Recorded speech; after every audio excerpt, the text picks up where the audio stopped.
So hello everyone. My name is Penny Hay. As I said, I'm a reader in creative teaching and learning and research fellow at Bath Spa University and director of research for a charity called House for Imagination.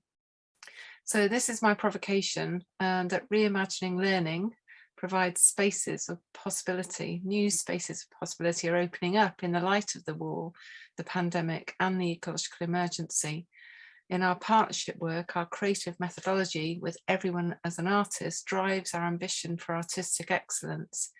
We have a shared purpose to offer an alternative, creative, compassionate approach to learning and researching experimental sites for pedagogical innovation. So we engage artists, many of whom are therapeutic practitioners and work with trauma-informed practice, researchers and educators who work in a creative and reflective pedagogy that places creativity, compassion and well-being at the heart of a future pedagogy. So we prioritise peace, freedom, agency and imagination. So I've designed my presentation around a kind of double Pecha Kucha, and I'm just going to tell you a story for whatever 2 Pecha Kuchas are, 12 minutes or so. It's highly visual, so hopefully it'll be a shared narrative. So I'm absolutely committed to every child having access to a high quality arts education, no matter what their background or circumstance. This is a provocation from Jeremy Deller. I do not want art for a few any more than I want education for a few or freedom for a few. So like many of us in the room, I'm very inspired by Bell Hook's work and by Paulo Freire. So in terms of inviting children to be involved in a compassionate, loving pedagogy in relationship with one another, so care, compassion, creativity, curiosity, all of the C's, climate at the heart of our work. And I was lucky to work, I was a teacher, I specialised in children who were disengaged from learning and re-engaged them through the arts. I was lucky to work in London for nearly 10 years alongside amazing people like Sheila Berman on the left and Yinka Shonabari on the right. I taught at Goldsmiths for 7 years and we ran lots of kind of pedagogical innovations across the city. But importantly, the children's ideas were the most important focus of the work. So all the learning was negotiated, invited, and all children's ideas were welcome. So the values around compassion and peace and identity, imagination, freedom, and so on was a conversation. It was a space for dialogue, a space of possibility. I was lucky to work at Tate Modern before it opened and set up lots of experimental sites of learning. And on the right with a child in one of our projects, and she said, I gave all my love to this piece. And I think that it's when children can find and follow their fascinations to bring the outside inside, to ask the question, how big does a map have to be inside it? I think that's a bogus question.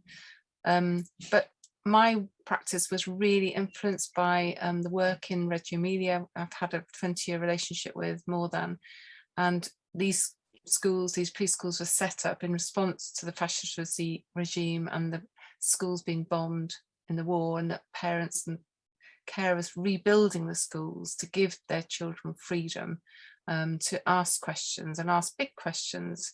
So for them, you know, following their fascination on following their shadow around the playground. So you can, I loved the game that we had earlier on, Maya, with your daughter, and also the way that contemporary artists work in the world, exploring deep issues around serious themes, but in a playful way.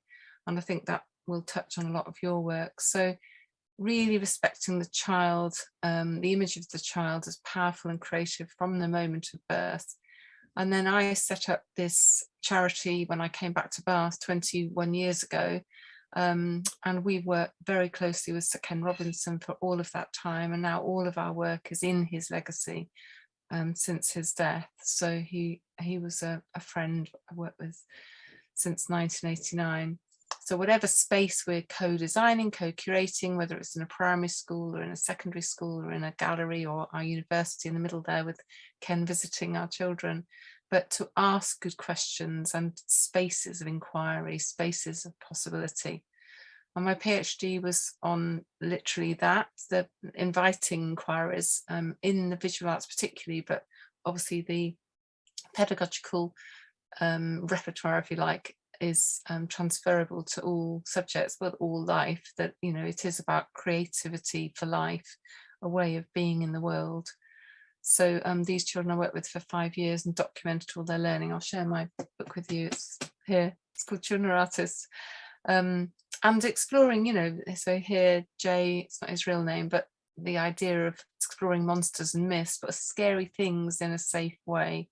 And I'm sure this will lean on a lot of your themes today. So having this space for dialogue, inviting artists in to work alongside the children. You see Richard Long on the right top, and visiting musicians and practitioners.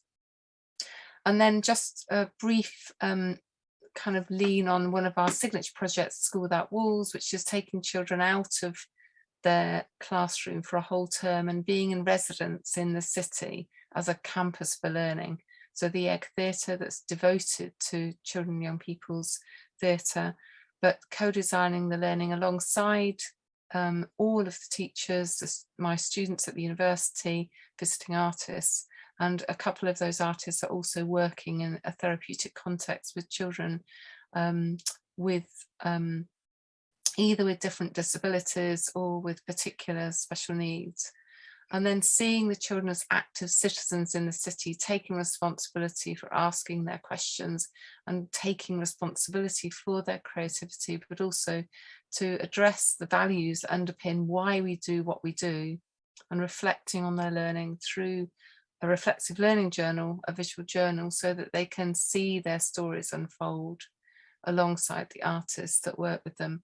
So learning inside and outside, in the woods, in the theatre, in the art school, in the museum, wherever we are, and exploring our ideas in 100 languages of expression, the phrase that comes from Reggio Emilia.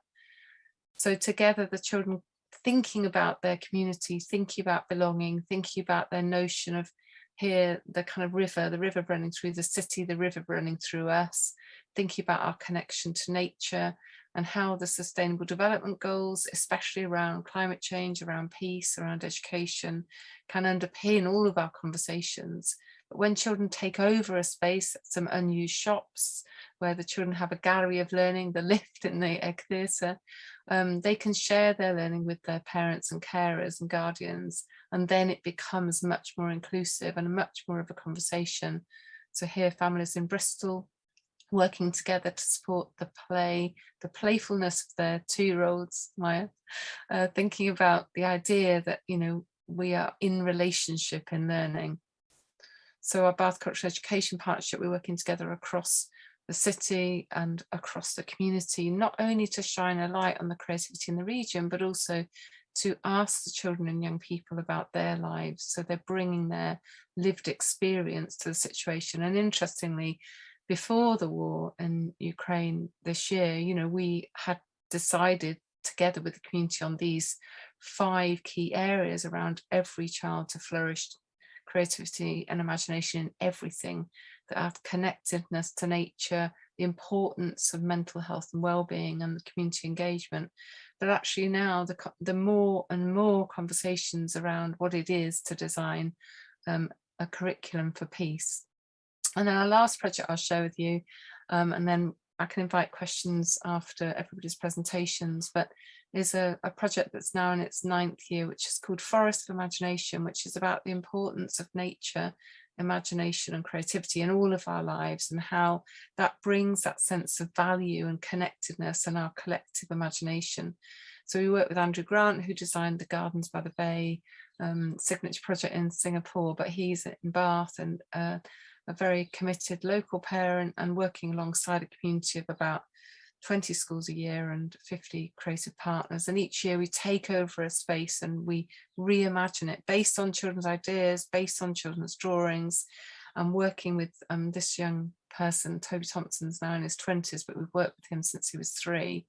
and just the idea that, you know, inside and outside, different cultural, creative, iconic spaces in the city, but to bring 1,000 butterflies, everybody welcome, everybody on the move. And this has given birth to a research centre in Madagascar, saving the lemurs and saving the baobabs.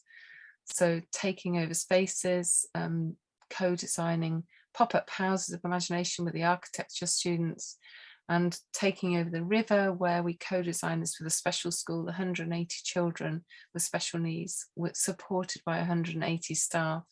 So inviting everybody to be involved, no matter what their background or circumstance. An eco garden at the local hospital, working together at the Holborn Museum, thinking about the homeless in the city, you know, a kind of forest beacon as shining a light on the importance of everybody in the community, and also working internationally across the community.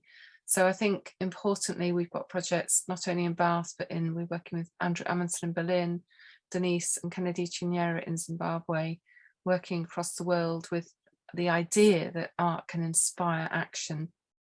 And then to end, you know, over the last 2 years, the pandemic and the climate emergency and the war has put a shining a light really on the importance of creativity, play, imagination, care, compassion, creativity. So we're kind of across the city designing these beautiful installations. The theatre was empty in COVID. I think you'll be interested in this. Colleagues from Ukraine, the director said, "Help, Penny, what can we do? We've got an empty theatres." And I said, well, just put a forest inside and we can bring the community back in safely in COVID bubbles. And it was beautiful. So I'm just going to end by saying, this is what we did as a living classroom in the spirit of Joseph Beuys, that every classroom should be a work of art. It's just a couple of minutes.